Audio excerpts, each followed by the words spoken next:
Topic का नाम है भूजल एवं जल संरक्षण।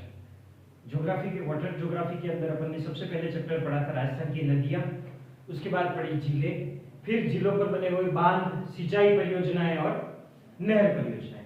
अब वाटर ज्योग्राफी का लास्ट चैप्टर है भूजल एवं जल संरक्षण कि भाई भूमिगत जल जो अंडरग्राउंड वाटर है जो कि नलकूपों के माध्यम से आता है वो कितना है, क्या है, और जल संरक्षण की अपने पास क्या क्या विधियां है। दो तरह की विधियां बोल सकते हैं अपन।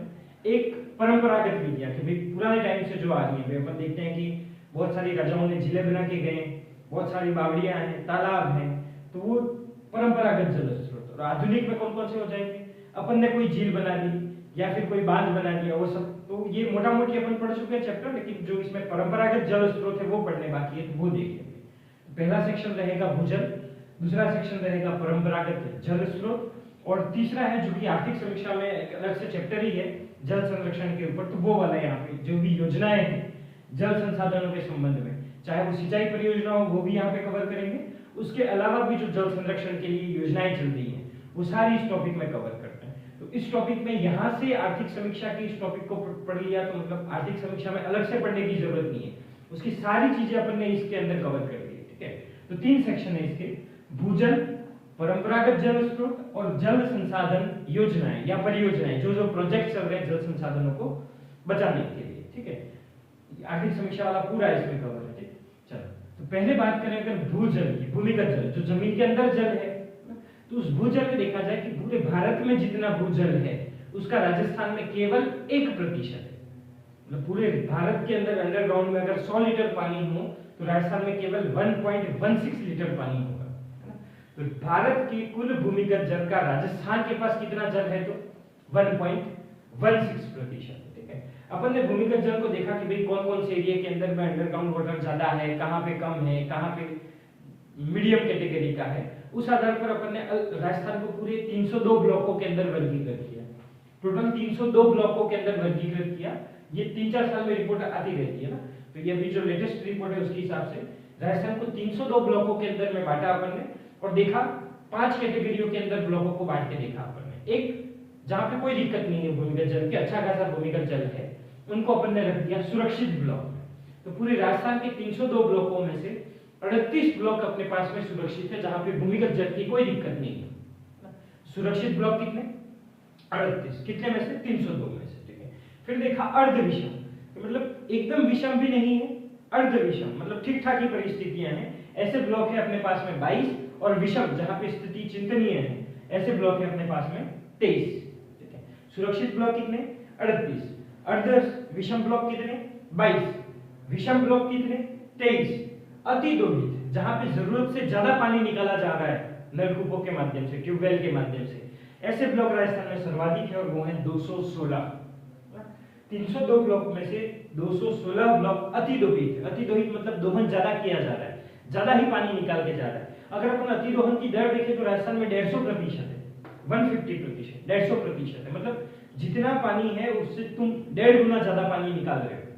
ठीक है, राजस्थान में अति दोहन की दर 150%। ब्लॉक कितने हैं अति दोहित, 216 ब्लॉक हैं। और लवणीय ब्लॉक कितने हैं, जहां पे पानी खा रहा है, जमीन के अंदर पानी खा रहा है, तो ऐसे अपने पास में कितने ब्लॉक हैं, 3 ब्लॉक है, जो कि कौन सी कैटेगरी में है, लवणीय कैटेगरी में। तो भूमिगत जल भारत का राजस्थान में कितना है, तो 1.16%। 5 ब्लॉकों के अंदर अपन ने 302 ब्लॉकों को वर्गीकृत किया, सुरक्षित, अर्धविषम, विषम, लवणीय और एक अति दोहित। लवणीय कितने हैं, तो 3 है, सुरक्षित कितने हैं, 38 है, अर्धविषम 22, विषम 23 और अति दोहित कितने हैं, तो 216 ब्लॉक, और टोटल अति दोहन की दर कितनी है, 150%। ठीक है, अब बात करते हैं परंपरागत जल स्रोत की। नेक्स्ट है परंपरागत जल स्रोत कि जो भी जल स्रोत अपने पुराने टाइम से बने हुए हैं वो जल स्रोत कौन कौन से, एक बार नजर डालें उन पे। तालाब, तालाब हर जगह पे होते हैं और तालाब अपन ने पढ़ भी लिए, उधर 2 तालाब जो नाम पढ़े थे अपन ने, झीलों के साथ में तालाबों के नाम पढ़ लिए थे। ठीक है, झीलें, झीलों का अलग से चैप्टर पढ़ ही लिया। बावड़ियां, बावड़ियां वही सीढ़ीदार होती हैं जिसमें पानी निकाला जाता है, ये बावड़ियां अपन पढ़ेंगे। राजस्थान आर्ट एंड कल्चर की जो जल स्थापत्य कला है उसके अंदर इस टॉपिक को कवर करेंगे कि राजस्थान में कौन कौन सी बावड़ियां बनी हुई, दूध बावड़ी, लाहिनी बावड़ी, त्रिमुखी बावड़ी, नवलखा बावड़ी, ये सारे नाम अपन राजस्थान आर्ट एंड कल्चर में पढ़ेंगे, ठीक है। फिर है नाड़ी। नाड़ी क्या होता है भाई? तो नाड़ी एक गड्ढे के टाइप होता है, जमीन पर एक गड्ढा बना दिया जाता है और उस गड्ढे में अगर वर्षा का पानी आ जाए तो उसको अपन क्या बोल देंगे? नाड़ी। एक सिमिलर शब्द है नाड़ा, अपन जो खेत होता है उसको नाड़ा भी बोलते हैं। नाड़ा जिसमें वर्षा जल एकत्रित होता है वो नाड़ा या नाड़ी कहलाता है, ठीक है, छोटा सा गड्ढा होता है। 1520 ईस्वी में राव जोधा, जोधपुर के राजा हैं राव जोधा, उन्होंने पहली बार नाड़ी का निर्माण करा था। ये राजस्थान अध्ययन में लिखा हुआ है, इसलिए अपन में भी लिख दिया कि 1520 ईस्वी के अंदर में जोधपुर का राजा है जिसका नाम है राव जोधा, उस राव जोधा ने सबसे पहले नाड़ी का निर्माण करवाया। नाड़ी क्या होती है? तो एक गड्ढा होता है जिसके अंदर वर्षा का पानी इकट्ठा होता है। नेक्स्ट है टाका या कुंड। टाका या कुंड, ये भी वर्षा जल एकत्रित होता है, इसमें भी समझाने की जरूरत ही नहीं है। टोबा। टोबा क्या है? तो टोबा नाड़ी जैसा ही होता है, मतलब जब गड्ढा ही होता है जिसमें वर्षा जल एकत्रित होता है, बस नाड़ी उतनी गहरी नहीं होती है, टोबा उससे ज्यादा गहरा होता है, ठीक है। तो नाड़ी जैसा ही है टोबा, लेकिन नाड़ी से ज्यादा गहरा है, इसमें भी वर्षा जल एकत्रित होता है, गड्ढे के जैसा होता है। खड़ीन। खड़ीन क्या होती है? तो खड़ीन होती है पानी की अस्थायी झीलें। अस्थायी झीलें मतलब जब तक बारिश हो रही है तब तक उसके अंदर में पानी है, बाद में सूख जाएगी। अस्थायी झीलें कैसे बनाई जाती है? रेगिस्तान में इसका प्रचलन ज्यादा है। पहले बात करें तो जैसलमेर के अंदर, जैसलमेर में रहते थे पालीवाल ब्राह्मण। उन पालीवाल ब्राह्मण इनका निर्माण किया करते थे। क्या करते थे कि भाई रेत का टीला है, वो ढलान है, तो ढलान के नीचे इन्होंने ऐसी संरचना बना दी जमीन पर जिसमें पानी इकट्ठा होता है, झील बन गई, है ना। वहां से पानी जो रिस के आया वो इसके अंदर जमा हो गया, तो ऐसी कहलाती है खड़ी। फिर वहां पे खेती करते थे, ठीक है। खड़ी या पलाया जिसको बोला जाता है। खड़ी क्या है? पानी की अस्थायी झीलें, स्थायी नहीं है, अस्थायी झीलें हैं, पालीवाल ब्राह्मणों द्वारा निर्माण कराया गया। पश्चिमी राजस्थान में ज्यादा है, या मैं बोलूं जैसलमेर में ज्यादा है, स्पेशली ढलान वाली भूमि के नीचे इसको बनाया जाता था। नेक्स्ट है जालरा। जालरा एक तरह से बावड़ी जैसा ही होता है, बस फर्क ये होता है भाई बावड़िया में भी बावड़ी भी कैसी होती है, उसके तरफ भी चारों तरफ सीढ़ियां होती हैं, इसमें भी 3 तरफ सीढ़ियां होती हैं। इस तरह से देखें कि ये कोई जालरा है, मान लो इसकी 3 तरफ सीढ़ियां बनी होती है, आयताकार होता है, इसके 3 तरफ सीढ़ियां बनी होती है, ये सीढ़ियां बना है, 3 तरफ सीढ़ियां हैं, आयताकार होता है। बाकी सारे जल स्रोत अपन ने पीने के पानी के लिए बनाए, पेयजल के लिए बनाए, लेकिन जालरे का उपयोग पेयजल के रूप में नहीं किया जाता। इसके अंदर जो भी पानी इकट्ठा होता है पीने के रूप में उपयोग नहीं किया जाता। अधिकतर ये जालरे बनाए जाते हैं किसी मंदिर के पास, है ना, ताकि जब भी कोई मंदिर में जाए तो यहाँ से स्नान करते हुए जाए। तो इसका उपयोग पेयजल के लिए नहीं किया जाता था, बल्कि सामूहिक स्नान के लिए, या मैं बोलूं धार्मिक रीति रिवाजों के दौरान इसका उपयोग किया जाता था, ठीक है। 2 जालरे हैं राजस्थान में, एक महामंदिर जालरा, महामंदिर जोधपुर में है तो जोधपुर के अंदर ही महामंदिर का जालरा है, और दूसरा है तुरजी का जालरा। ये तुरजी का जालरा भी कहां पे है? तो जोधपुर के अंदर। खास बात यह है कि यहाँ पेयजल के रूप में इसका उपयोग नहीं किया जाता, सामूहिक स्नान या धार्मिक रिवाजों के दौरान इसका उपयोग किया जाता है। आयताकार होता है और जिसके 3 तरफ सीढ़ियां होती है, ठीक है। ये जालरा, इसमें जालरे का ही क्वेश्चन बनता है, अच्छा, और खड़ी का बनता है, बाकी सब तो नॉर्मल क्वेश्चन है, ठीक है। नेक्स्ट बात करें कुई या बेरी। कुई, कुआ, कुएं का ही छोटा रूप कुई। क्या करते हैं अपन? तालाब के पास में छोटे छोटे गड्ढे कर देते हैं, फिर तालाब का जो पानी है वो इसके अंदर आ जाता है, वही कुई या बेरी है, ठीक है। कहां पे ये ज्यादा है? तो ये पश्चिमी राजस्थान में ज्यादा है, और पश्चिमी राजस्थान में भी वे जिले जो कि पाकिस्तान का बॉर्डर बनाते हैं, ऊपर गंगानगर से लगाकर जोधपुर हो गया, फलोदी हो गया, जैसलमेर हो गया, थोड़ा सा हिस्सा बाड़मेर का हो गया, वहां पे इनकी संख्या ज्यादा है। एक क्वेश्चन तो ये आता है कि इनकी संख्या पश्चिमी राजस्थान में ज्यादा है, तो हाँ बिल्कुल ज्यादा है। इंडिया पाक बॉर्डर, भारत पाकिस्तान की सीमा पर ज्यादा है, ज्यादा है।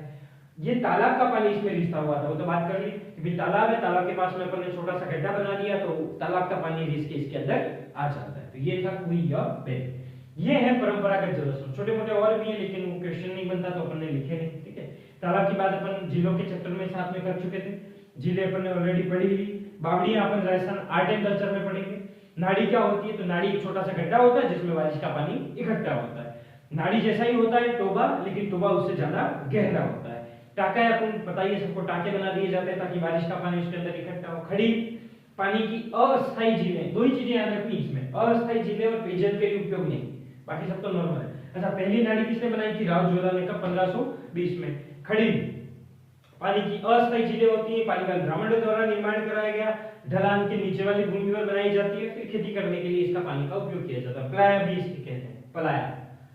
जादरा क्या होता है? तो भाई आयताकार होता है जिसके 3 तरफ सीढ़ियां होती हैं। इसका उपयोग पीने के लिए नहीं किया जाता।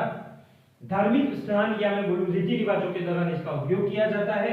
2 जादरे हैं, एक महामंदिर जादरा जो कि जोधपुर में है, तुर्जी का जादरा जो भी जोधपुर में। कुई या बैरी, तालाब के पास में छोटे गड्ढे बना दिए जाते हैं जिससे तालाब का पानी इसके अंदर आ जाता है। कहां पर सबसे ज्यादा? पश्चिमी राजस्थान में। पश्चिमी राजस्थान में भी कहां पे? इंडिया पाकिस्तान बॉर्डर पे, ठीक है। ये परंपरागत जल स्रोत। अब इसमें कुछ शब्दावली है जो अपन पारिभाषिक नहीं, इससे संबंधित कुछ शब्दावली है, उसकी बात करते हैं कि भाई जल स्रोतों के संबंध में क्या क्या शब्दावलियां हैं। परंपरागत जल स्रोत के संबंध में कुछ टर्म्स, कुछ शब्दावलियां जो अपने को पता होनी चाहिए। एक है आघोर या पायतान। आघोर या पायतान क्या होता है कि वर्षा जल को नाड़ी या तालाब में उतारने के लिए, भाई जो भी बारिश का पानी है वो वहां तक आए, जैसे ये कोई तालाब है, उस तालाब के अंदर वर्षा जल को लाने के लिए इसके आसपास की जो मिट्टी है उसको दबा दिया जाता है ताकि इसके अंदर में पानी आ जाए।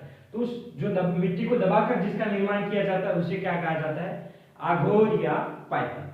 वर्षा जल को नाड़ी या तालाब में उतारने के लिए उसके चारों ओर की जो मिट्टी है उसे दबा दिया जाता है और दबाकर जिसका निर्माण किया जाता है आघोर या पायतान का, ठीक है। नेक्स्ट है नेहड़ा या नेष्टा। साधारण भाषा में अपने जो लैंग्वेज चलती है उसमें बोलते हैं ओटा। तालाब का ओटा होता है। क्या होता है भाई? तालाब के अंदर या नाड़ी के अंदर जो एक्स्ट्रा पानी है उसको अगर अपने को निकालना है तो निकालने के लिए अपन क्या बना देते हैं? नेहड़ा या नेष्टा, या अपने यहाँ पे क्या बोलते हैं इसको? ओटा, ठीक है। तो ये हो गया नेहड़ा या नेष्टा। नेक्स्ट है पालर पानी। पालर पानी क्या होता है कि जो भी नाड़ी या टांके के अंदर में जो वर्षा जल इकट्ठा हुआ है उसको अपन कौन सा पानी बोलते हैं? पालर पानी। कौन सा पानी? पालर पानी। अभी जो भी अपन ने नाड़ी या टांका बनाया उसके अंदर जो भी वर्षा जल आया उसको अपन क्या बोल देंगे? पालर पानी। नेक्स्ट है मदार। मदार क्या होता है कि जो भी अपना तालाब है, जो भी अपनी नाड़ी है, उसके अंदर जहां से भी पानी आता है, उस जहां से भी पानी आता है उस धरती की सीमा को, उसकी बाउंड्री को अपन क्या बोल देते हैं? मदार। जहां से भी तालाब के अंदर पानी आने के निश्चित मार्ग होते हैं तो उस सबको क्या कहा जाता है? मदार कहा जाता है। और मदार के अंदर में मलमूत्र विसर्जित करना नहीं किया जाता है, मतलब वर्जित होता है, क्योंकि वही पानी तो अपन लोग बाकी ज्यादा लोग पिएंगे तो उसके अंदर ही अपन मलमूत्र त्याग करेंगे तो पानी तो दूषित हो जाएगा, है ना। तो जहां से पानी आता है उस भूमि के अंदर मलमूत्र विसर्जन नहीं किया जाता है। नाड़ी या तालाब में जल के आने के लिए निर्धारित की गई धरती की सीमा को अपन क्या बोल देते हैं? मदार। आघोर या पायतान क्या था कि नाड़ी के अंदर या तालाब के अंदर में पानी आए इसलिए उसके चारों तरफ की मिट्टी को अपन ने क्या कर दिया? दबा दिया। इसको अपन ने बोल दिया आघोर या पायतान। नेहड़ा या निष्ठा, एक्स्ट्रा पानी को निकालने के लिए नेहड़ा या निष्ठा या ओटा। पालर पानी, जो भी वर्षा जल इकट्ठा हुआ उसको पालर पानी। मदार क्या होता है कि जहां से भी उस नाड़ी के अंदर या तालाब के अंदर पानी आता है उसे अपन मदार बोल देते हैं और वहां पे मलमूत्र विसर्जन करना वर्जित होता है, ठीक है। अब अपने पास सिर्फ बची जल संसाधन परियोजनाएं, जो प्रोजेक्ट्स चल रहे हैं राजस्थान सरकार के द्वारा वर्तमान के अंदर जल संसाधनों को बचाने के लिए। सिंचाई वाले भी इधर ही पढ़ लेंगे अपन, ठीक है। उस चैप्टर में नहीं पढ़ेंगे, इस चैप्टर के अंदर पढ़ लेंगे। जितनी भी योजनाएं सब इस बार की आर्थिक समीक्षा के अंदर में दे रखी है और इंपॉर्टेंट योजनाएं से एक एक क्वेश्चन तो आते ही रहते हैं, ठीक है। तो उन सारी योजनाओं की बात करते हैं। पहली जल संसाधन योजना है प्रधानमंत्री कृषि सिंचाई योजना। सिंचाई के लिए एक योजना है, फ्लैगशिप योजना है, भारत सरकार की फ्लैगशिप योजना है और फ्लैगशिप योजनाओं से प्रश्न ज्यादा आते हैं ना, तो इसके भी चांस है कि ये प्रश्न पूछा जाए। प्रधानमंत्री कृषि सिंचाई योजना, PMKSY, प्रधानमंत्री कृषि सिंचाई योजना 1 जुलाई 2015 से शुरू हुई। मोदी गवर्नमेंट जब आई तो उसने अगले साल ही एक योजना निकाली जिसका नाम है प्रधानमंत्री कृषि सिंचाई योजना। कब? 1 जुलाई 2015। कौन देखता है? भारत सरकार का कौन सा मंत्रालय? ऑब्वियसली बात है, कृषि से संबंधित है तो कृषि मंत्रालय देखेगा। पूरा नाम क्या है? कृषि एवं किसान कल्याण मंत्रालय के द्वारा ये योजना चलाई जा रही है। अच्छा, ये तो हो गया भारत सरकार का कौन सा मंत्रालय देख रहा है, तो कृषि एवं कृषि कल्याण मंत्रालय। राजस्थान सरकार का कौन सा विभाग इसको देख रहा है? राजस्थान सरकार की तरफ से जो विभाग देख रहा है वो कृषि एवं उद्यानिकी विभाग। भारत सरकार की तरफ से कृषि एवं कृषि कल्याण मंत्रालय, राजस्थान की तरफ से कृषि एवं उद्यानिकी विभाग इसको देख रहा है, ठीक है। क्या है, पैसा कौन कौन देगा इस योजना के तहत में? जो भी इसके अंदर योजना के अंदर में खर्च होगा उसका 60% पैसा देगा केंद्र सरकार और 40% पैसा देगा राज्य सरकार। अच्छा, अधिकतर योजनाओं के अंदर ये 60-40 ही होता है ना, जो भी केंद्र सरकार की योजना राजस्थान के अंदर चल रही है तो अधिकतर योजनाओं में 60-40 ही चलता है। तो अगर तुक्का लगाना हो तो अपन 60-40 लगा सकते हैं। कुछ एक योजनाओं में 50-50 है ना, बाकी सारी योजनाओं में 60-40 चलता है और कुछ योजनाओं में 90-10 भी चलता है। ठीक है, तो 3 ही आंकड़े होते हैं मेन। 60-40 के रेशो के अंदर पैसा मिलता है कि भाई अगर 100 रुपए इस योजना में खर्च हो रहे हैं तो 60 रुपए केंद्र सरकार देगी और 40 रुपए राज्य सरकार देगी। इसका मोटो क्या है, इसका उद्देश्य क्या है, तो हर खेत को पानी पहुंचना चाहिए, ये इसका उद्देश्य है। मोटो क्या है, इसका उद्देश्य क्या है, भाई हर खेत तक पानी पहुंचना चाहिए। और इसकी टैगलाइन क्या है, कोई भी निकालते हैं तो अपन उसके साथ के टैगलाइन भी देते हैं ना, तो इसकी टैगलाइन है पर ड्रॉप मोर क्रॉप, हर बूंद से अधिक फसल हो, ये इसकी टैगलाइन है। टैगलाइन क्या है, तो भाई पर ड्रॉप मोर क्रॉप, हर बूंद से अधिक फसल। ठीक है, तो 1 जुलाई 2015 को शुरू हुई। कृषि एवं कृषि कल्याण मंत्रालय इसको चलाता है। राजस्थान के अंदर में कृषि एवं उद्यानिकी विभाग इसको देखता है। 60-40 के रेशो में पैसे दिए जाते हैं। इसका मोटो है, उद्देश्य है कि हर खेत को पानी पहुंचना चाहिए और इसकी टैगलाइन है पर ड्रॉप मोर क्रॉप। क्या क्या प्रावधान इस योजना के अंदर में किए गए हैं, तो जो भी सिंचाई करना चाह रहे हैं किसान लेकिन उनके पास में पैसा नहीं है, वे सिंचाई के लिए हो सकता है कि वो नलकूप खोदे, हो सकता है कि उनको कोई नहर उन तक पहुंचानी हो, तो इन सब के लिए उनको सब्सिडी दी जाती है, उनको पैसे दिए जाते हैं। कितने, 2 श्रेणियों के अंदर में पैसे दिए जाते हैं। एक वो किसान जो कि जनरल कैटेगरी से है, जो सामान्य कैटेगरी से है वो, और दूसरे किसान एसटी हो, एससी हो, चाहे वो लघु किसान हो, मतलब उनके पास में जमीन कम हो, उससे भी कम जमीन हो, सीमांत किसान कहलाते हैं। 5 श्रेणियों के अंदर में किसानों को बांटते हैं ना, जब अपन कृषि वाला चैप्टर पढ़ेंगे तब उसमें बात करेंगे। तो एसटी हो, एससी हो, चाहे वो लघु किसान हो, चाहे वो सीमांत किसान हो, इन 2 कैटेगरियों के अंदर इसमें पैसे दिए जाते हैं। अगर आप सामान्य श्रेणी के किसान हैं तो आपको मिलेंगे 1,20,000 रुपए। प्रधानमंत्री कृषि सिंचाई योजना के तहत में आपको सिंचाई के लिए हर खेत में पानी पहुंचाने के लिए जो भी आपको खर्चा करना पड़ रहा है, अगर आप सामान्य श्रेणी के किसान हैं तो आपको 1,20,000 रुपए मिलेंगे, 20,000 रुपए मिलेंगे, सॉरी। लेकिन अगर आप एसटी कैटेगरी के हैं, एससी कैटेगरी के हैं, लघु किसान हैं या सीमांत किसान हैं तो आपको मिलेंगे 1,35,000 रुपए। इनको एक्स्ट्रा सब्सिडी दी गई है। जनरल कैटेगरी के हैं तो 1,20,000, अगर एसटी के हैं, एससी के हैं, लघु के हैं और सीमांत के हैं तो 1,35,000 रुपए उनको दिए जाएंगे। इस प्रधानमंत्री कृषि सिंचाई योजना के 4 मुख्य घटक हैं, 4 इसके कंपोनेंट हैं जिसके अंतर्गत ये योजना चलती है। पहला इसका कंपोनेंट है वाटरशेड डेवलपमेंट। वाटरशेड या जल ग्रहण का मतलब क्या होता है, जहां से भी आपके खेत के अंदर में पानी आ सकता है उसका डेवलपमेंट, चाहे वो नहर के माध्यम से आए, चाहे वो तालाब के माध्यम से आए, झील के माध्यम से आए, किसी भी माध्यम से आए, जो भी उसका जल ग्रहण है, जल ग्रहण क्षेत्र है, उसका डेवलपमेंट करना। दूसरा इसका घटक है सूक्ष्म सिंचाई, माइक्रो इरिगेशन। आप भाई एक तो होता है कि भाई सीधे पानी छोड़ दो खेत में, एक होता है फव्वारा पद्धति से छोड़ो, स्प्रिंकलर से छोड़ो या बूंद बूंद प्रणाली से छोड़ो, ड्रॉप प्रणाली से छोड़ो, वो सूक्ष्म सिंचाई के अंतर्गत में आते हैं। तो दूसरा घटक है इसका सूक्ष्म सिंचाई। तीसरा घटक है इसका हर खेत को पानी, जो इसकी टैगलाइन मोटो है इसका, वही तीसरा इसका घटक है कि हर खेत तक पानी क्या पहुंचाना है, पानी पहुंचाना है। और चौथा है त्वरित सिंचाई लाभ, जो भी आपको सिंचाई का लाभ है वो तुरंत दिया जाए, त्वरित दिया जाए, तुरंत दिया जाए, है ना। तो 4 इसके कंपोनेंट है। कौन कौन से कंपोनेंट है, योजना इंपॉर्टेंट है क्योंकि फ्लैगशिप योजना है, ठीक है। राजस्थान सरकार की फ्लैगशिप योजना है कि वो और ज्यादा इंपॉर्टेंट है। पहला इसका कंपोनेंट है वाटरशेड डेवलपमेंट, जल ग्रहण विकास। दूसरा है सूक्ष्म सिंचाई, तीसरा है हर खेत को पानी और चौथा है त्वरित सिंचाई लाभ, जिसमें से पहला घटक और दूसरा घटक काफी ज्यादा इंपॉर्टेंट है। पहला घटक वाटरशेड डेवलपमेंट, योजना शुरू हुई 1 जुलाई 2015 से, लेकिन अब अपन ने इसके अंदर सुधार करते हुए, कुछ चेंजेस करते हुए इसका 2.0 वर्जन लॉन्च किया। वही होता है कि कोई मूवी बनी, उसका फर्स्ट पार्ट बना, उसका फिर सेकंड तो अपन बोल देते हैं 2.0, जैसे रोबोट 2.0। वैसे इसका दूसरा चरण जो शुरू हुआ वो हुआ 1 अप्रैल 2022 से। कुछ चेंजेस के साथ में वाटरशेड डेवलपमेंट पहले से चल ही रहा था जुलाई 2015 से, 1 अप्रैल 2022 को अपन ने कुछ चेंजेस करते हुए इसका वाटरशेड डेवलपमेंट 2.0 लॉन्च किया।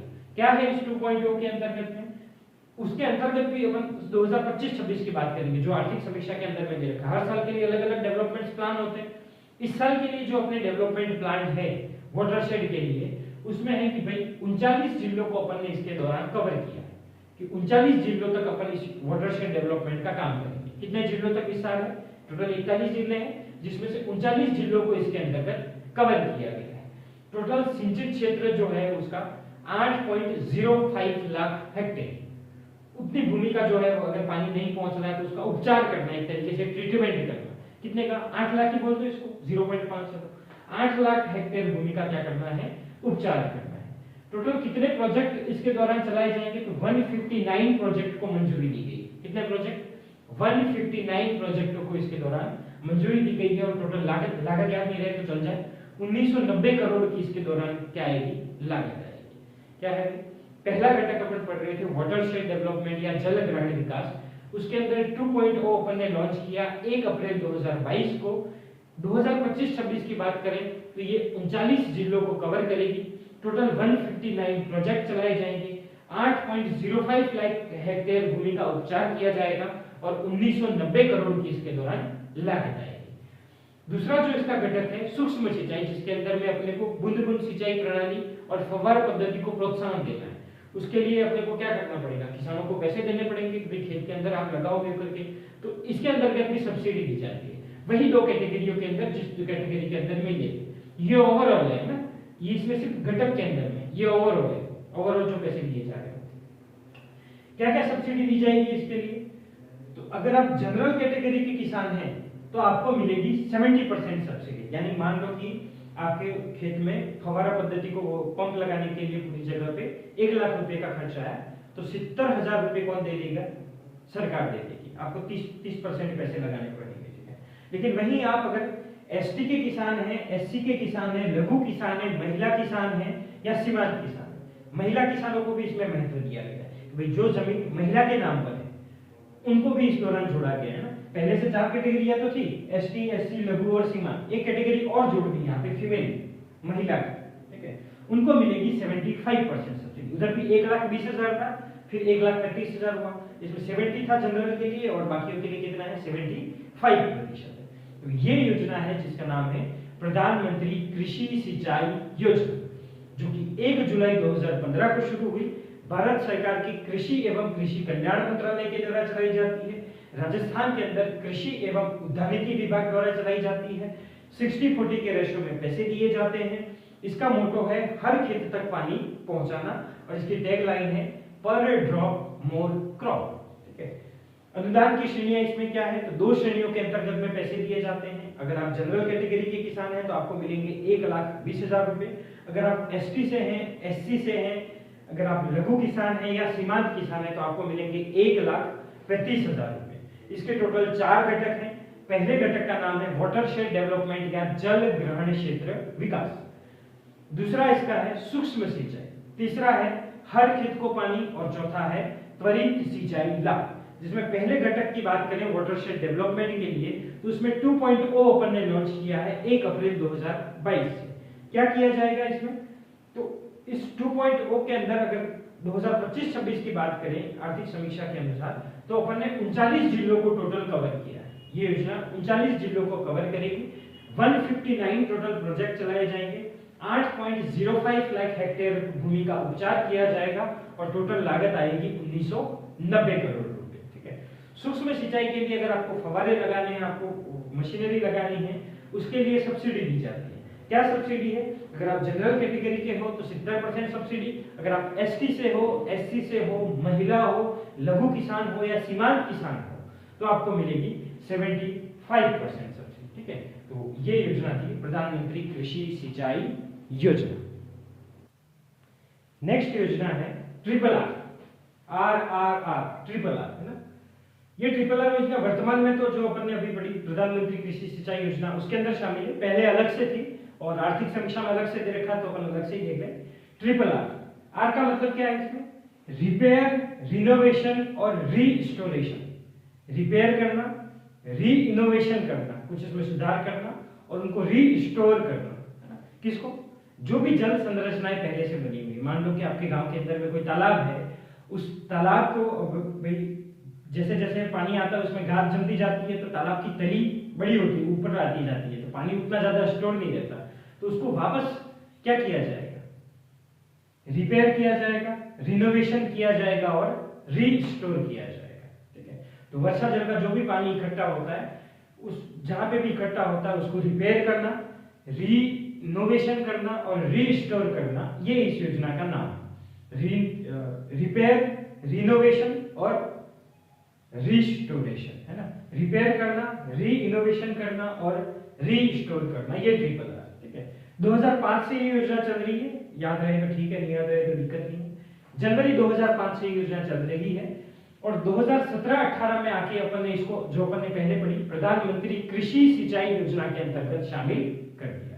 तो इसमें भी वाटरशेड का मतलब वही तो था, जल ग्रहण का विकास करना। तो अपन ने 17-18 के अंदर इसको शामिल कर दिया, किसमें, प्रधानमंत्री कृषि सिंचाई योजना। बाकी चल तो रही थी जनवरी 2005 से। ठीक है, प्रधानमंत्री कृषि सिंचाई योजना में कितना रुपया दिया जाता है, 60-40 के रेशो में। केंद्र सरकार 60% पैसा, राज्य सरकार 40% पैसा, वैसा ही इसके अंदर में है। और आरआरआर के अंदर में राज्य की 37 परियोजनाओं को शामिल किया गया है। आर्थिक समीक्षा 2025-26 के अंतर्गत राजस्थान की 37 परियोजनाओं को आरआरआर के तहत प्रधानमंत्री कृषि सिंचाई योजना में शामिल किया गया है। तो आरआरआर, रिपेयर, रिनोवेशन, रीस्टोरेशन, जनवरी 2005 से चल रही थी। 2017-18 के अंतर्गत में अपन इसको शामिल कर दिया प्रधानमंत्री कृषि सिंचाई योजना के अंतर्गत। 60-40 के रेशो में पैसे दिए जाते हैं और राज्य की 37 परियोजनाओं को इसके तहत में शामिल किया गया है। इतना इंपॉर्टेंट नहीं है। नेक्स्ट, किसान साथी है, ये इस बार के आर्थिक समीक्षा में दे रखा है, हो सकता है यहाँ से वन वर्ड का क्वेश्चन आ जाए। किसान साथी है, अपने लगता है कि किसानों की सहायता के लिए ऐप है, तो पूरे राजस्थान के लिए होगा, लेकिन ऐसा नहीं है। ये सिर्फ एक योजना जो अपने चल रही है धौलपुर के अंदर में, पार्वती, धौलपुर में 2 योजना थी, काली तीर और पार्वती। उसमें जो पार्वती योजना चल रही है, उसके कमांड क्षेत्र में जितने भी किसान आते हैं, उनके साथी बनने के लिए अपन ने किसान साथी ऐप लॉन्च किया है। कहाँ के लिए, पार्वती परियोजना कमांड क्षेत्र के किसानों के लिए। लगभग किसानों की संख्या है 70,000।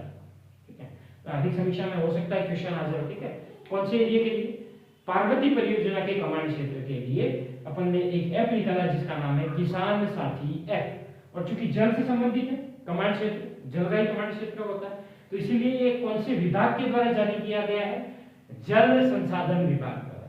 हो सकता है अपन कर दें यहाँ पे किस कृषि एवं उद्यानिकी विभाग, क्योंकि किसानों की बात हो रही है, लेकिन यहाँ पे विभाग कौन सा है, क्योंकि जल की बात है, पार्वती परियोजना के कमांड क्षेत्र की बात है। तो ये ऐप किसने लॉन्च किया है, जल संसाधन विभाग। कब, 2024 में। और याद रह जाए तो 14 अगस्त 2024, 15 अगस्त से एक दिन पहले, 2024 का जो 15 अगस्त स्वतंत्रता दिवस था, उससे एक दिन पहले अपन ने कौन सा ऐप लॉन्च किया है, किसान साथी ऐप। कहाँ के लिए, पार्वती क्षेत्र के कमांड एरिया के किसानों के लिए। कितने किसान है, लगभग 70,000 के आसपास, जल संसाधन विभाग के द्वारा। नेक्स्ट जो योजना है ये काफी इंपॉर्टेंट योजना है, यहाँ से क्वेश्चन आने के चांसेस इसमें जितने भी अपन योजनाएं पढ़ेंगे उसमें सबसे ज्यादा इंपॉर्टेंट अगर कोई योजना है तो वो ये है, मुख्यमंत्री जल स्वावलंबन अभियान 2.0। मुख्यमंत्री जल स्वावलंबन अभियान। जल स्वावलंबन का मतलब क्या है, स्वावलंबी का मतलब होता है कि अपना काम खुद कर लेना, किसी और पे निर्भर नहीं रहना, है ना। तो ये व्यवस्था की जाए गांव के स्तर पर कि गांव पानी के मामले में दूसरों पर निर्भर न हो, वो खुद ही अपना काम कर ले, संरचनाओं का निर्माण कर ले, नए तालाबों का निर्माण कर ले, एनीकटों का निर्माण कर ले, ताकि वहां पे पानी की कोई दिक्कत नहीं आए। गांवों को जल स्वावलंबी बनाना है। अब चूंकि गांवों को बनाना है, इसलिए विभाग कौन सा होगा, इसमें जल संसाधन विभाग नहीं आएगा, बात जल की हो रही है, लेकिन गांवों के अंदर में करना। और गांव के अंदर में 2 विभाग होते हैं, एक होता है ग्रामीण विकास विभाग और एक होता है पंचायती राज विभाग।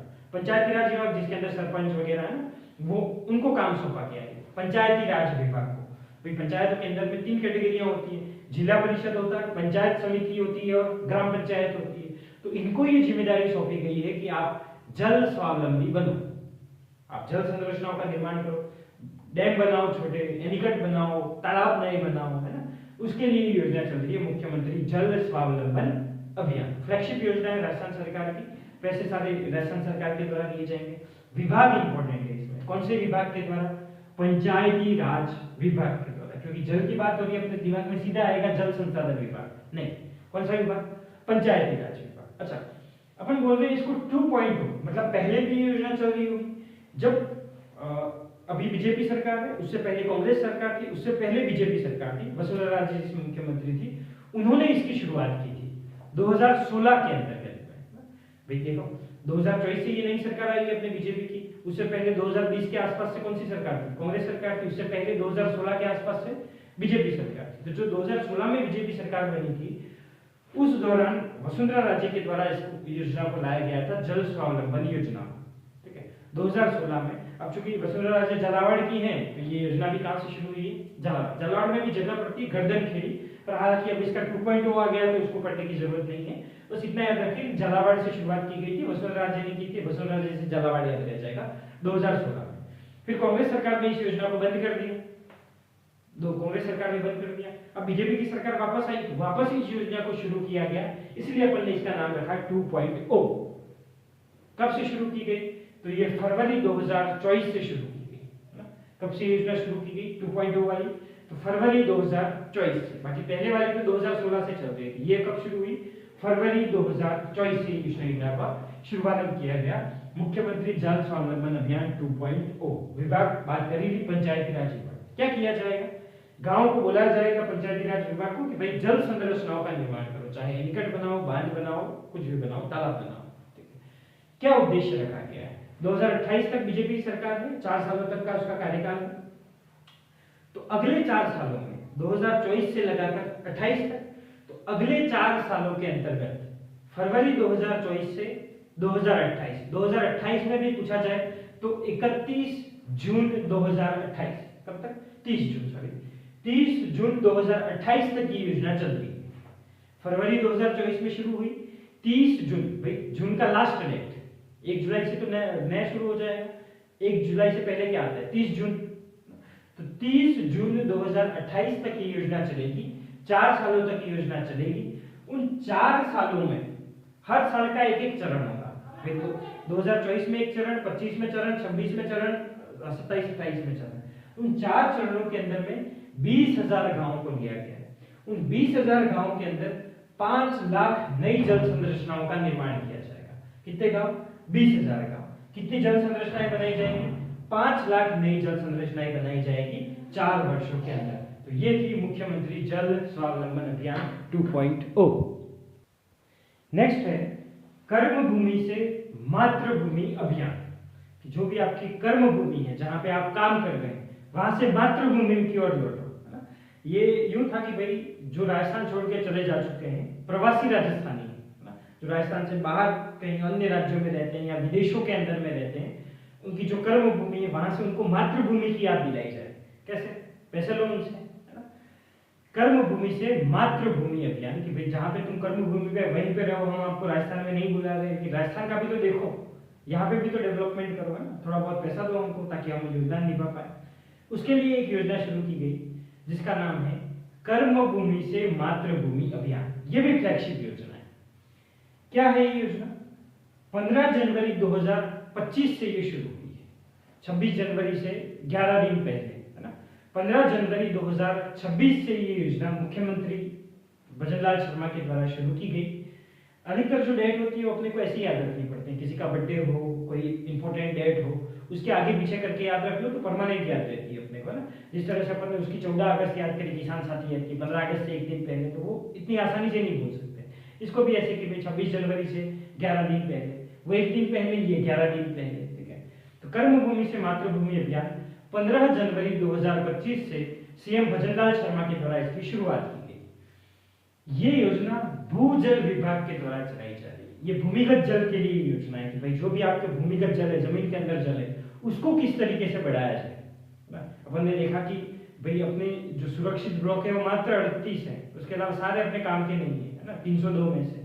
तो उन ब्लॉकों को कैसे, सुरक्षित ब्लॉकों की संख्या कैसे बढ़ाई जाए, कैसे भूमिगत जल को बढ़ाया जाए, उसके लिए एक अभियान लेके आए हैं, कर्म भूमि से मातृभूमि अभियान। 15 जनवरी 2025 से मुख्यमंत्री भजनलाल शर्मा के द्वारा इसकी शुरुआत की गई। भूजल विभाग के द्वारा ये योजना चलाई जा रही है। विभाग कौन सा? भूजल विभाग। क्या किया जाएगा इस योजना के तहत में?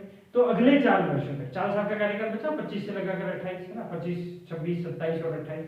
तो अगले 4 वर्षों के अंदर राजस्थान की सभी जिलों में 41 जिले हैं, उन सभी जिलों की लगभग ग्राम पंचायतें ली है इसने 11,200 के आसपास में 11,195 ग्राम पंचायत। कितनी ग्राम पंचायत?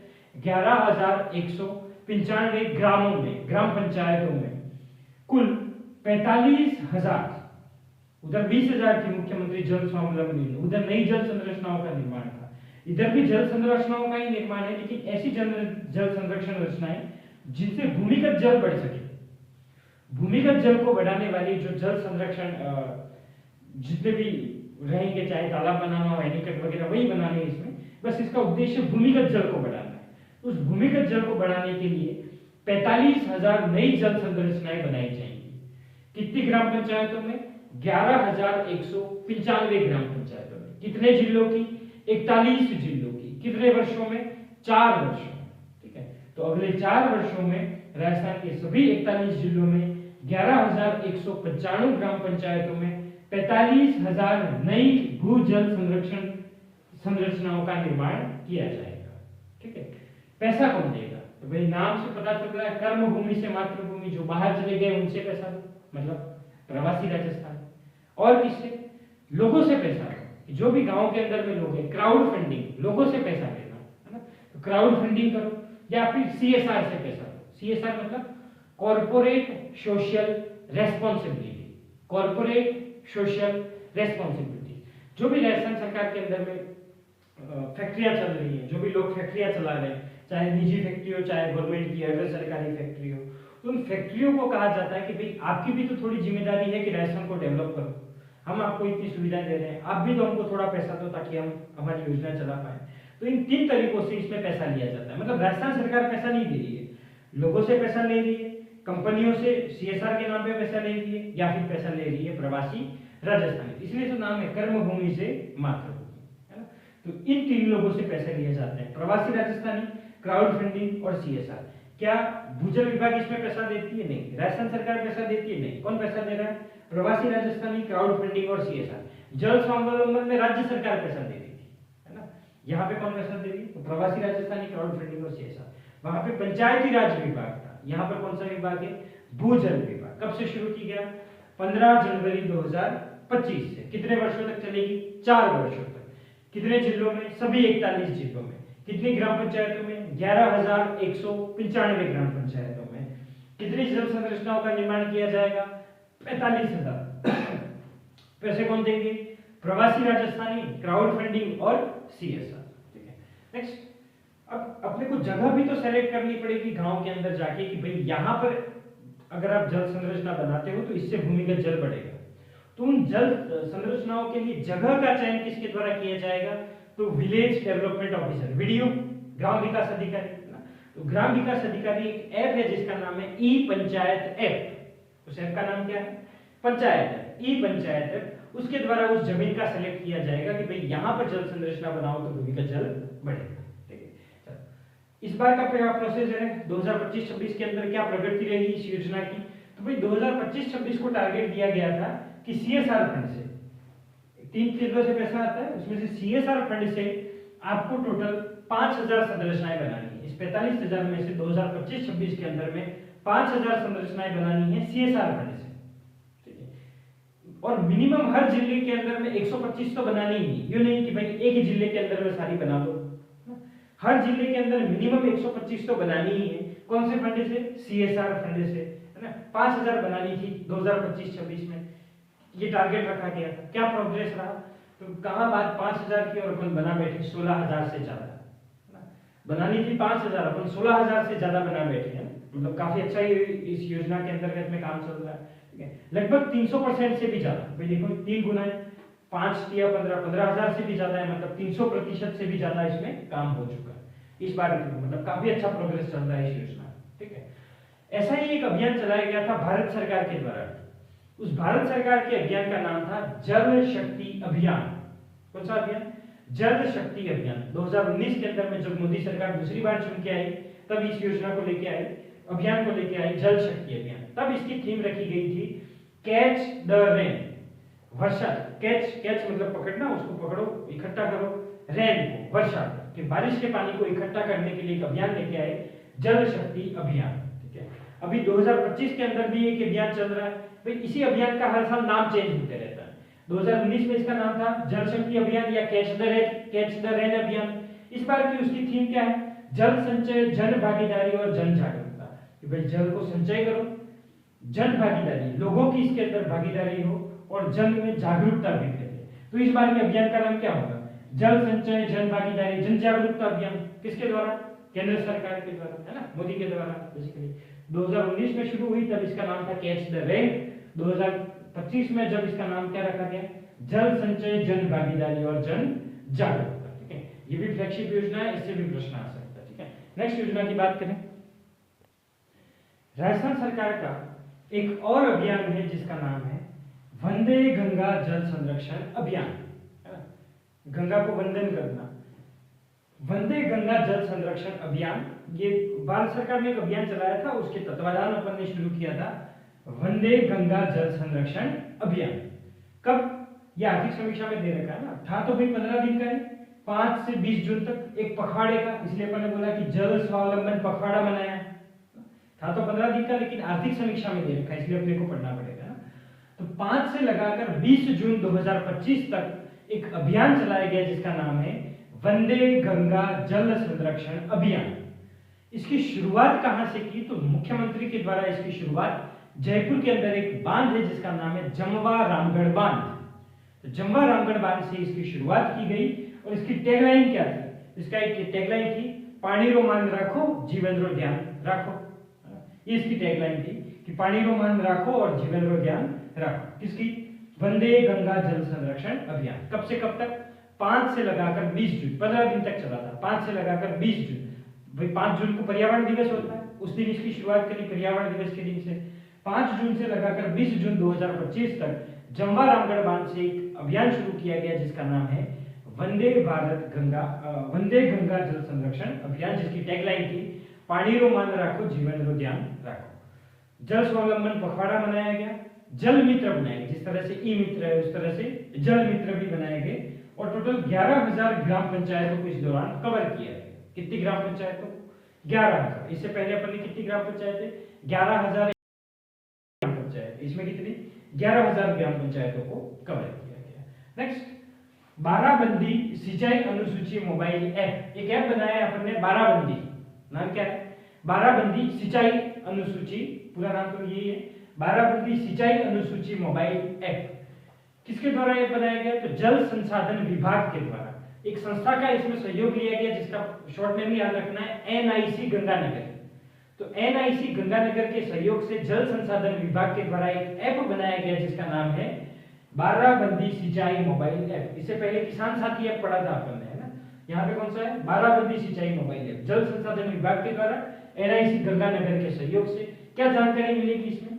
सिंचाई के बारे में किसानों को जानकारी मिलेगी, साथ में भाई नहर से अगर पानी आ रहा है तो किस व्यक्ति को कितना पानी मिलेगा, जल आवंटन की पर्ची इनको इसके माध्यम से दी जाएगी। ठीक है, तो ये था, इतना इंपॉर्टेंट नहीं है। नेक्स्ट योजना, जो कि पिछले मैं बोलूं कि 2-3 सालों के अंदर इस टॉपिक से सबसे ज्यादा कोई योजना पूछी गई तो वो ये थी अटल भूजल योजना। लेकिन अब इसके पूछे जाने के चांसेस कम है, फिर भी ये आर्थिक समीक्षा में दे रखी है। अब पूछे जाने के चांस कम है क्योंकि ये मार्च 2025 के अंदर खत्म हो गई। शुरू हुई थी अप्रैल, मार्च के बाद में अप्रैल आता है, अप्रैल से शुरू हुई, मार्च में खत्म होगी, वापस अप्रैल आ जाता है फिर, है ना। तो अप्रैल 2020 से शुरू हुई, मार्च 2025 तक ये योजना चली। अब ये समाप्त हो चुकी। आर्थिक समीक्षा में इस बार की दे रखी है तो अपन पढ़ लिया, बाकी अब यहाँ से क्वेश्चन आने के चांसेस कम है। बहुत मतलब चर्चित ये योजना रही थी क्योंकि ये वर्ल्ड बैंक से वित्त पोषित थी। इसको जो पैसा मिलता था वो वर्ल्ड बैंक है, पूरे विश्व की एक बैंक है जिसका नाम है वर्ल्ड बैंक। तो उस वर्ल्ड बैंक से इसको पैसा मिलता था, इसलिए बहुत बार पूछी गई ये योजना। अप्रैल 2020 से लगाकर मार्च 2025 तक। ठीक है, क्या किया गया इस योजना के तहत? तो टोटल राजस्थान के 17 जिलों को इसके अंतर्गत शामिल किया गया। राजस्थान के कितने जिले शामिल है? 17 जिले। उन 17 जिलों के 38 ब्लॉक, 17 जिलों के 38 ब्लॉकों की 1132 ग्राम पंचायतों को इस दौरान कवर किया गया। क्या है? 17 जिलों के 38 ब्लॉक की 1132 ग्राम पंचायतों को इस दौरान कवर किया गया। कौन सी योजना? अटल भूजल योजना। ठीक है, कुछ और योजनाओं की बात करें चलिए अब बात करते हैं बाह्य सहायता प्राप्त योजनाओं की। एक योजना पढ़ी अपन ने अटल भूजल योजना, जो कि वर्ल्ड बैंक से पैसा अपने को मिल रहा था, राज्य या भारत से बाहर से पैसा मिल रहा था, लेकिन वो समाप्त हो चुके हैं, तो उसको अपन ने अलग ही देख लिया। वर्तमान के अंदर में जो बाह्य सहायता की योजनाएं हैं, अलग अलग एजेंसियों द्वारा राजस्थान के अंदर जो पैसा दिया जा रहा है, उनके द्वारा कौन कौन सी योजना चल रही है, और योजनाओं में सबसे महत्वपूर्ण अगर कोई योजना है पूरी आर्थिक समीक्षा में, तो वो बाह्य सहायता प्राप्त योजनाएं होती है। टोटल 14 दे रखी इस बार की आर्थिक समीक्षा में, बाकी दूसरे चैप्टरों के अंदर में आएगी। इस चैप्टरों में लगभग 3 या 4 आती है ना। सबसे ज्यादा इंपॉर्टेंट इस बार के एसआई के एग्जाम में भी यहाँ से ही क्वेश्चन आया था ना, सबसे ज्यादा इंपॉर्टेंट अगर कोई योजना होती है तो वो पूरी आर्थिक समीक्षा में बाह्य सहायता प्राप्त, उसके बाद फ्लैगशिप, उसके बाद अन्य योजनाएं आती है। ठीक है, फ्लैगशिप योजनाओं के अंतर्गत, ये बाह्य सहायता योजनाओं के अंतर्गत पहली योजना है जिसका नाम है राजस्थान जल क्षेत्र आजीविका सुधार परियोजना। क्या नाम? राजस्थान जल क्षेत्र आजीविका सुधार परियोजना। जब भी जल की बात आती है तो अक्सर एक एजेंसी पानी में पैसा देने का काम करती है जिसका नाम है Zika, JICA, Japan international corporation agency. Japan की ओर से पैसा मिल रहा है किसके लिए? जल क्षेत्र की आजीविका के सुधार के लिए।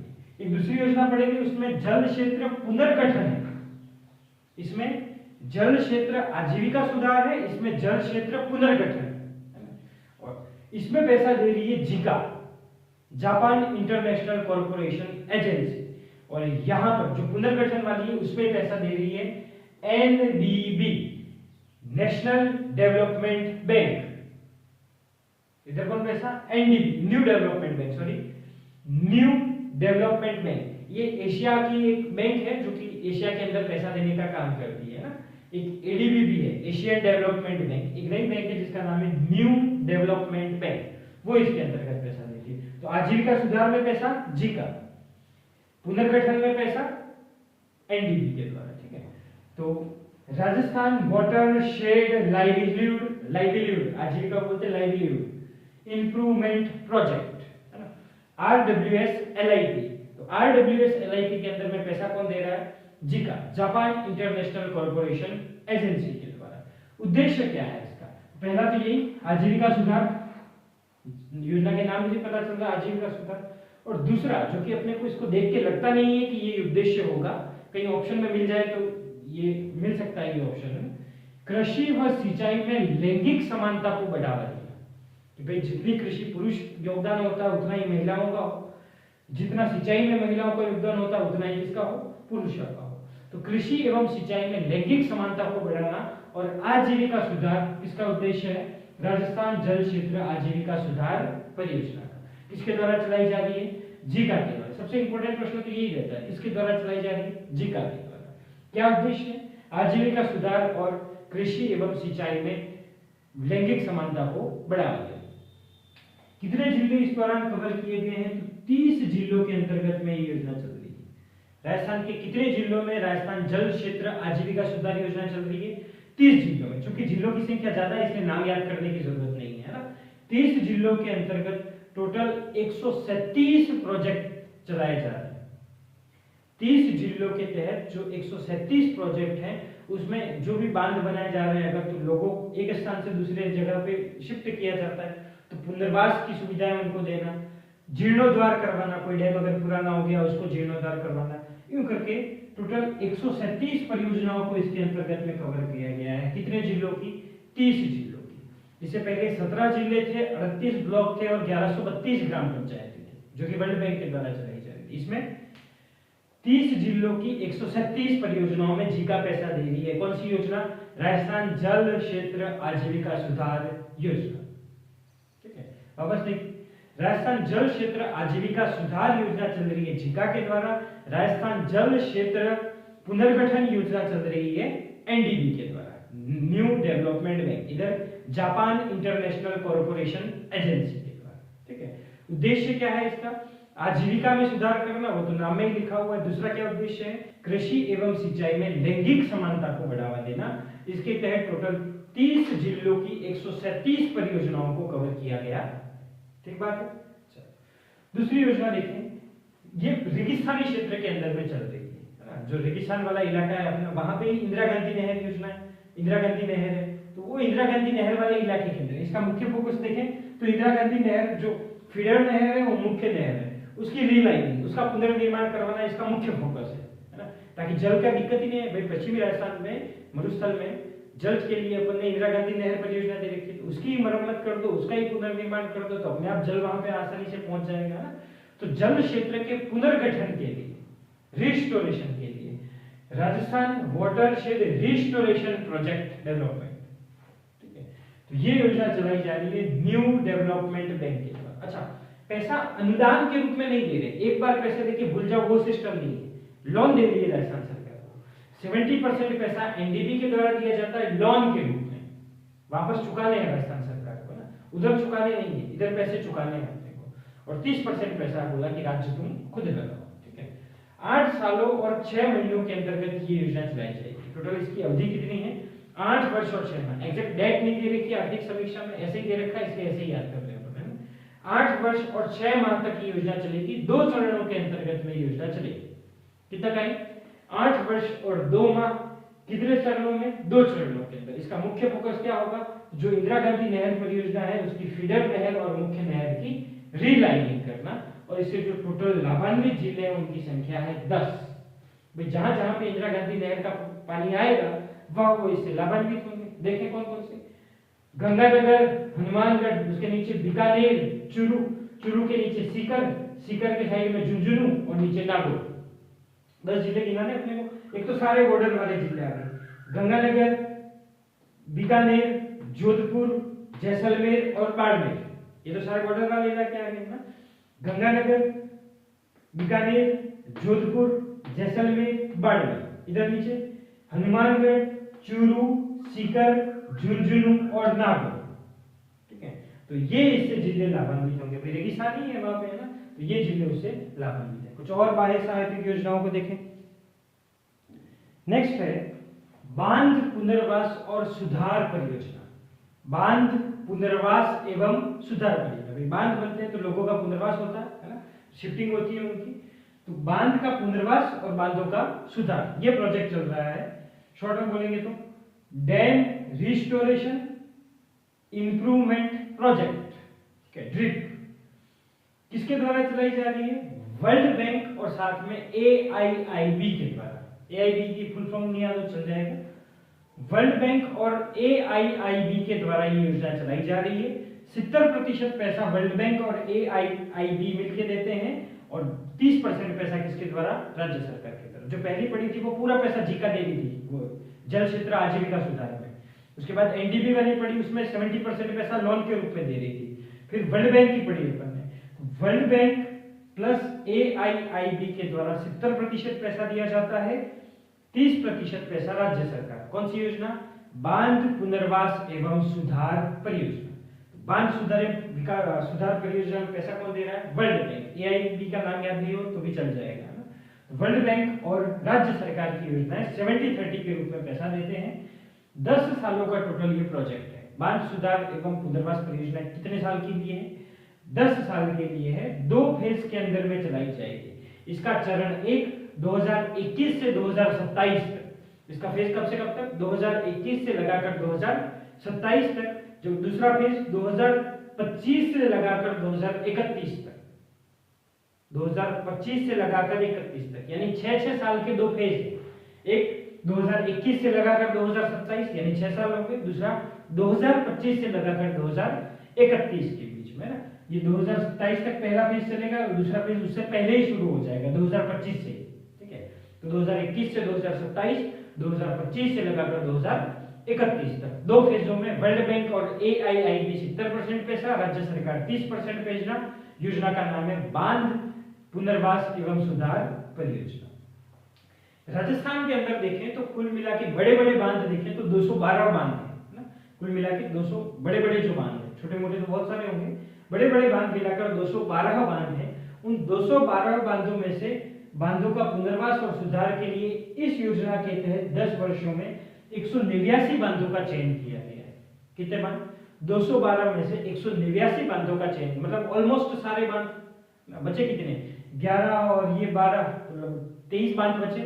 उसके अलावा तो सारे बांधों का इसके द्वारा क्या किया जाएगा, पुनर्वास और सुधार किया जाएगा। ठीक है, कितने अवधि में, 10 वर्षों की अवधि में 189 बांधों का चयन किया गया है। 212 में से वर्ल्ड बैंक और AIIB 70% पैसा, राज्य सरकार 30% पैसा 10 सालों के लिए 2 चरणों के अंदर में चलाई जाएगी। पहला चरण चलेगा 2021 से लगाकर 2027 और दूसरा चरण 2025 से लगाकर 2031 के बीच में। ठीक है, दूसरी योजना की बात करें, ये भी वर्ल्ड बैंक के द्वारा चलाई जा रही है, नाम है राष्ट्रीय जल विज्ञान परियोजना। अच्छी बात यह है कि योजना खत्म हो चुकी है ना, 2024 तक की योजना थी और 2024 निकल गया।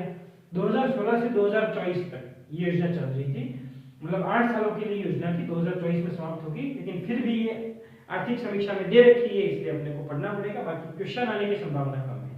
क्या नाम है, राष्ट्रीय जल विकास विज्ञान परियोजना। राष्ट्रीय जल विज्ञान परियोजना, राष्ट्रीय है मतलब केंद्र सरकार और वर्ल्ड बैंक के द्वारा चलाई जाती होगी, राज्यों में भी इंप्लीमेंट की जाती होगी, इसलिए यहाँ पे पढ़ रहे हैं अपन, है ना। मेन काम था इसका कि एक तो भूमिगत जल और दूसरा जो भी पानी वितरित किया जा रहा है नहरों के माध्यम से, उसका देखा जाए कि कितना पानी इस बार छोड़ा गया, कितना पानी खेतों तक पहुंचा। उसके लिए अपन ने बांधों के दौरान पढ़ा था, एक सिस्टम लगाया जाता जिसका नाम था स्काडा सिस्टम लगाया गया। तो वो इसी योजना के दौरान स्काडा सिस्टम लगाया गया। राजस्थान के 7 बांधों में और 2 नहरों पर ये स्काडा सिस्टम लगाया जाता है। कौन कौन सी 2 नहरें, एक नहर का नाम है नर्मदा नहर और एक नहर का नाम है भाखड़ा नहर। नर्मदा और भाखड़ा नहर के तहत स्काडा सिस्टम जो लगाया गया है वो कौन सी योजना के तहत, राष्ट्रीय जल विज्ञान परियोजना, जो कि वर्ल्ड बैंक और साथ में केंद्र सरकार के द्वारा चलाई जा रही है। 2016 से लगाकर 2024 तक ये योजना चलाई गई। एक तो इसमें स्काडा सिस्टम लगाया गया जो कि 7 बांध और 2 नहरों में, 7 बांधों के नाम याद हो तो ठीक है, नहीं याद हो तो भी दिक्कत नहीं है ना। बिशनपुर जब अपन बांध पढ़ रहे तब लिखा था इसमें स्काडा सिस्टम लगाया गया, वही बिशनपुर। राणा प्रताप सागर जो कि राजस्थान का सबसे बड़ा बांध है ना, चंबल पर बना हुआ है, राणा प्रताप सागर। माही बांध राजस्थान का सबसे लंबा बांध। जवाई बांध पश्चिमी राजस्थान का अमृत सरोवर। जवाहर सागर ये कोटा वाला डैम आ गया। छापी, ये छापी पढ़ा था अपन ने, उधर जो अन्य सिंचाई परियोजना है उसमें पढ़ा था। मनोहर जाला भीमराज ने गागरोन के पीपल पर काली चोली छापी रे, छापी झालावाड़ के अंतर्गत में। और गुड़ा कहाँ पे पढ़ा था, याद करो, उधर ही अन्य परियोजनाओं के अंतर्गत में, बूंदी के अंतर्गत। चाकण मेज गुड़ा गड़गड़ा, तो गुड़ा, ये 7 बांध है। बिशनपुर, राणा प्रताप सागर, माही, जवाई अपने आप में बड़े बड़े बांध हैं। जवाहर सागर, छापी और गुड़ा, तो ये मैंने हाड़ौती वाले एक साथ लिख दिए ना। राणा प्रताप सागर चित्तौड़ में पड़ता है, बिशनपुर टोंक में पड़ता है, माही बांसवाड़ा में और जवाई बांध पाली के अंदर में पड़ता है। ठीक है, उसके अलावा यहाँ पे भूजल की निगरानी के लिए कि भाई भूमिगत जल कितना है, बड़ा घटा, उसके लिए एक मीटर, एक मापन की इकाई लगा दी जिसका नाम है पीजोमीटर। तो पीजोमीटर लगाने का कई काम राष्ट्रीय जल विज्ञान परियोजना के तहत में हुआ था। बहुत सारी केमिकल लैब्स बनाई गई ताकि जमीन की क्वालिटी चेक कर सके ना। और राजस्थान राज्य जल सूचना केंद्र की स्थापना इसके द्वारा की गई है। तो ये कुछ काम थे जो कि राष्ट्रीय जल विज्ञान परियोजना के तहत में, स्काडा वाला इंपॉर्टेंट है। फिर पीजोमीटर लगाया गया, लैबों की स्थापना की गई और राजस्थान राज्य जल सूचना केंद्र, हर जगह हर अलग अलग सूचना केंद्र होते हैं, जल के लिए सूचना केंद्र इस योजना के तहत में बनाया गया। ये थी बाह्य सहायता परियोजना। अब 2 योजनाएं बची हैं, फिर ये चैप्टर खत्म होगा। तो उन 2 योजना की बात करते हैं, जिसमें से एक योजना ग्रामीण जलापूर्ति के लिए है और एक योजना शहरी जलापूर्ति के लिए है। चलो, शहरी जलापूर्ति के लिए भारत सरकार के द्वारा एक योजना चलाई गई जिसका नाम है अमृत योजना। कौन सी योजना? अमृत योजना। भाई अमृत काल चल रहा था तो सारी योजनाओं के नाम ऐसे ही रखे गए थे, अमृत योजना ना। इस योजना का नाम क्या है? AMRUT, अमृत योजना। क्या फुल फॉर्म है इसकी? ए से अटल, एम से मिशन, 4 आर से रिजर्वेशन एंड यू से अर्बन, सिटीज को अर्बन कहा जाता है, और टी का मतलब ट्रांसफॉर्मेशन। तो अमृत का पूरा नाम क्या हो जाएगा? Atal mission for rejuvenation and urban transformation. सिटियों का, अर्बन का ट्रांसफॉर्मेशन कर देना, एक तरीके से कायांतरण, रूप परिवर्तन कर देना है ना। Atal mission for rejuvenation and urban transformation. क्या नाम? Atal mission for rejuvenation and urban transformation. ये शहरी जलापूर्ति के लिए, अर्बन आ गया, अर्बन का मतलब ही शहर होता है ना। तो शहरी जलापूर्ति के लिए भारत सरकार के द्वारा एक योजना शुरू की गई जिसका नाम है Atal mission for rejuvenation and urban transformation. न सिर्फ जलापूर्ति बल्कि और भी बुनियादी सुविधाओं के लिए एक योजना काम करती है। ठीक है, जलापूर्ति तो इसका एक अंग है, बाकी बाकी सारी चीजें भी इसमें आती है, जैसे सीवरेज वाला, गंदगी नालों की सफाई वगैरह, है ना, पार्क विकसित करना, तो वो सारा इस योजना के तहत में है। प्रारंभ हुआ इसका 25 जून 2015 से, है ना। ये योजना शुरू हुई जब मोदी सरकार आई, तो उसके एक साल बाद ये योजना शुरू हुई 25 जून 2015।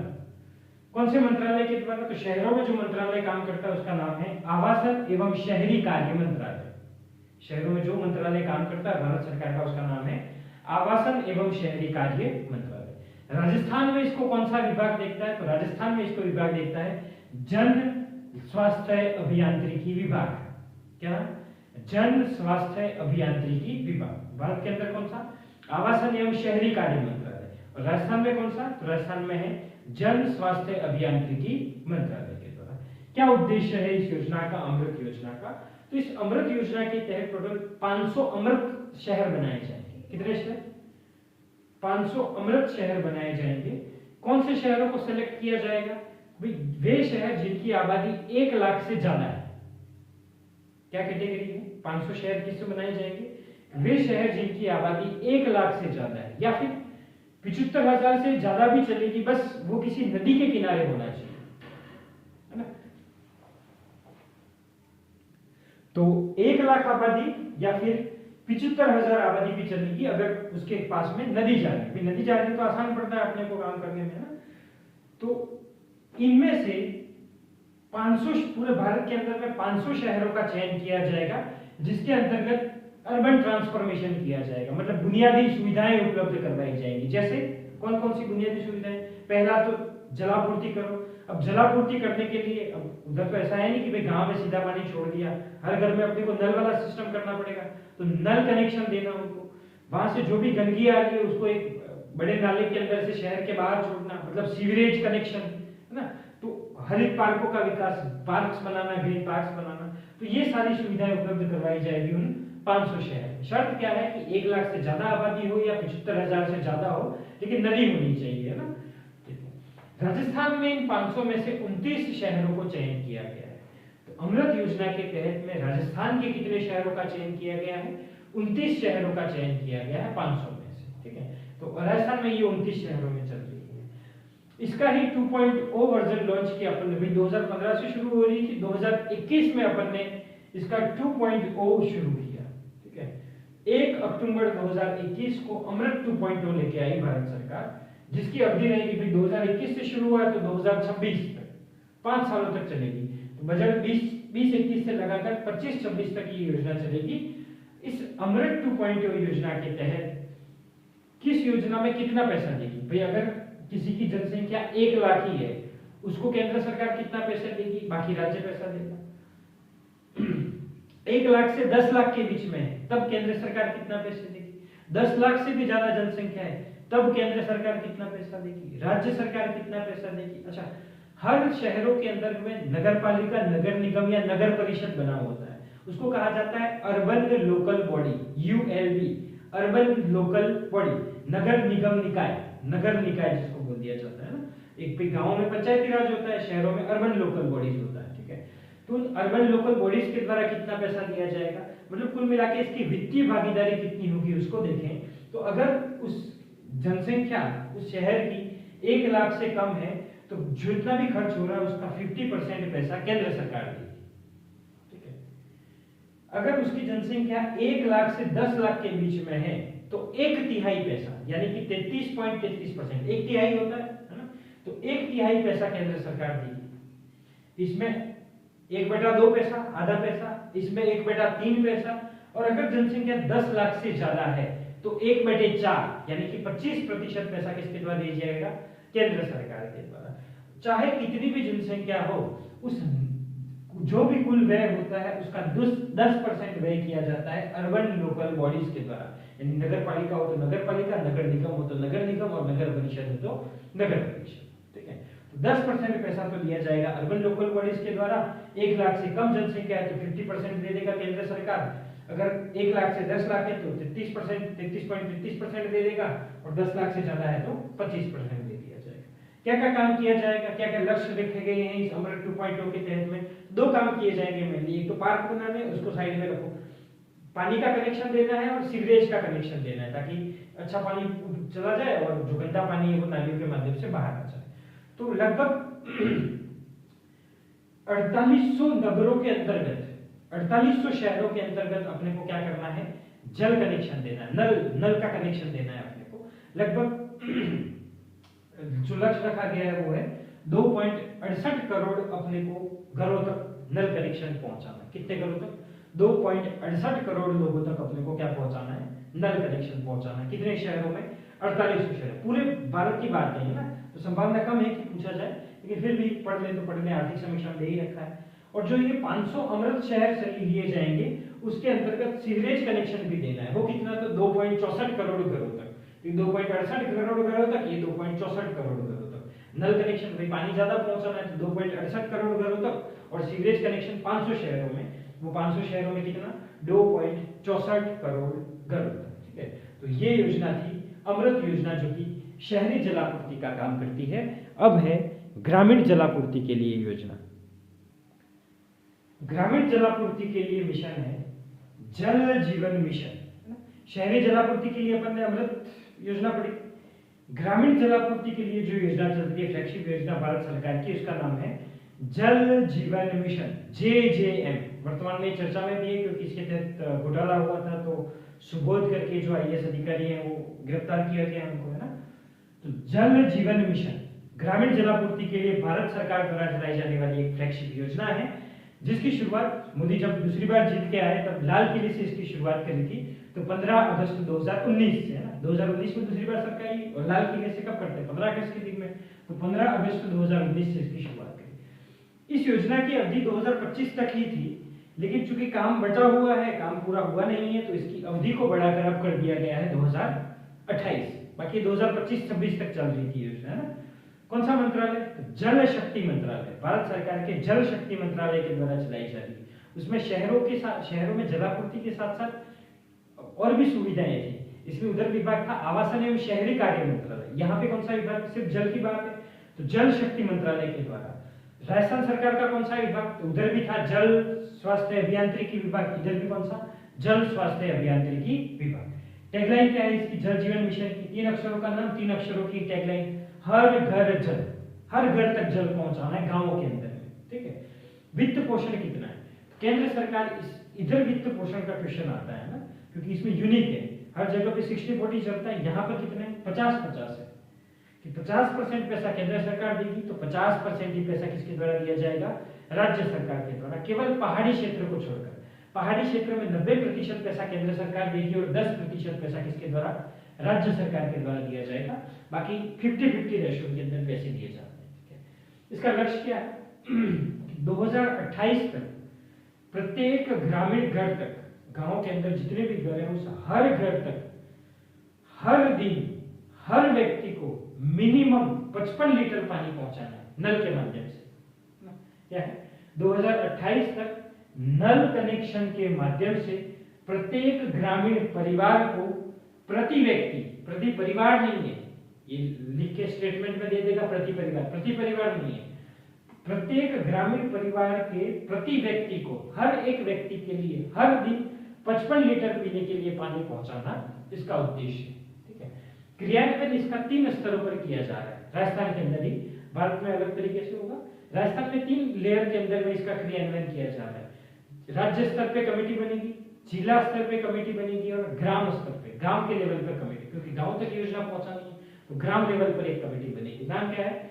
जल एवं स्वास्थ्य कमेटी। तो राज्य जल एवं स्वास्थ्य मिशन या कमेटी, जिला जल और स्वास्थ्य कमेटी, ग्राम जल और स्वच्छता कमेटी, इनके द्वारा त्रिस्तरीय इसका क्रियान्वयन है। और जल जीवन मिशन के तहत में गोवा पूरे भारत का पहला ऐसा राज्य बना है जहां पे हर ग्रामीण घर के अंदर में नल पहुंचा दिया अपन ने। तो गोवा भारत का पहला राज्य है जो जहां पे क्या है, हर घर पे जल। अपन ने थोड़ी देर पहले बात करी थी कैच द रेन अभियान की, जो कि 2019 में शुरू किया गया था ना। फिर अभी की थीम क्या है? जल संचय, जन भागीदारी और जन जागरूकता। ठीक है, तो जो कैच द रेन अभियान था 2019 में शुरू हुआ, वो इसी के तहत में शुरू हुआ था। किसके तहत? जल जीवन मिशन के तहत। ये थी प्रमुख योजनाएं जो कि चल रही है किसके द्वारा? जल संरक्षण के लिए चल रही है, चाहे भारत सरकार की हो, राज्य सरकार की हो।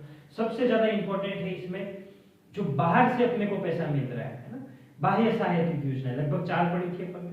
उसके बाद इंपॉर्टेंट योजना है फ्लैगशिप योजना है, और उसके बाद बाकी की योजनाएं इंपॉर्टेंट। ठीक है, अब कुछ छोटे मोटे फैक्ट इस बार के बजट के अंदर में जल संसाधनों के लिए कौन कौन सी घोषणाएं हैं।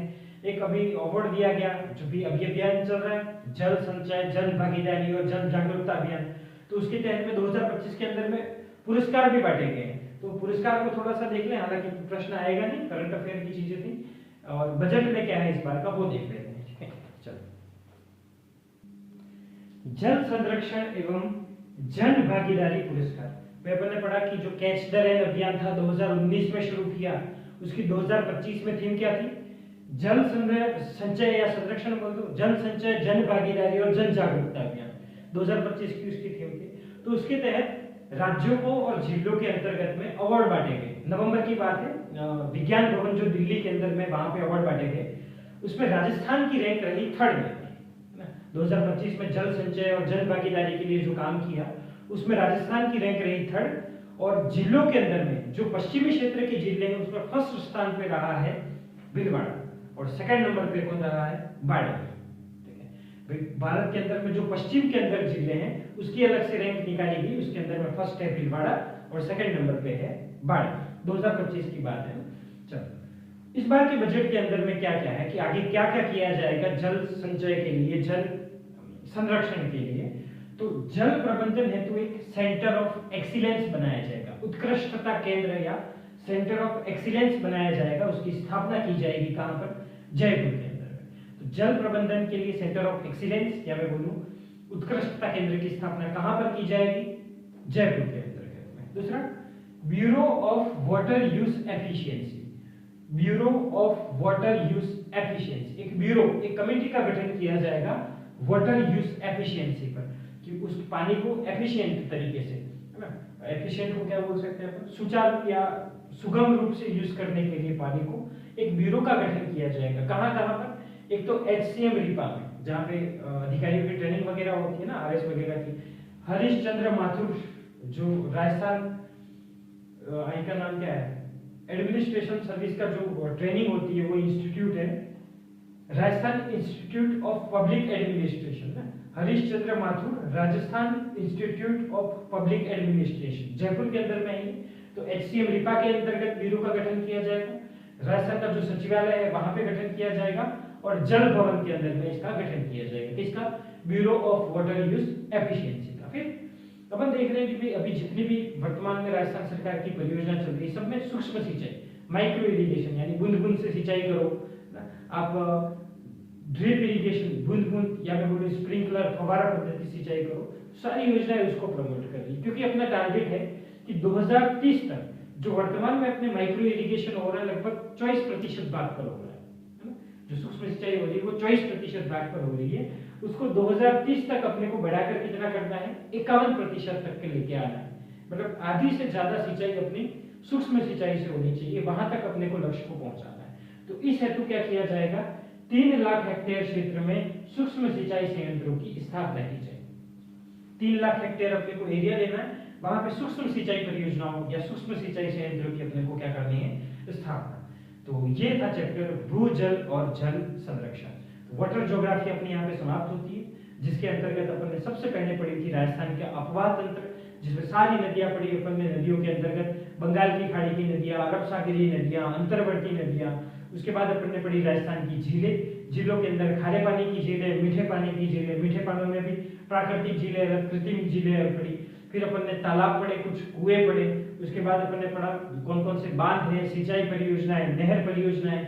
फिर भूजल और जल संरक्षण। जल संरक्षण में भी अपन ने सारा जो आर्थिक समीक्षा है वो कवर कर लिया। मतलब पानी से संबंधित कोई भी चीज यहाँ पे छूटती नहीं है ना, चाहे आर्थिक समीक्षा हो चाहे भूगोल हो, यहाँ पे वाटर ज्योग्राफी अपनी कंप्लीट होती है। अब नया सेक्शन स्टार्ट करेंगे ज्योग्राफी का। ठीक है, चलिए।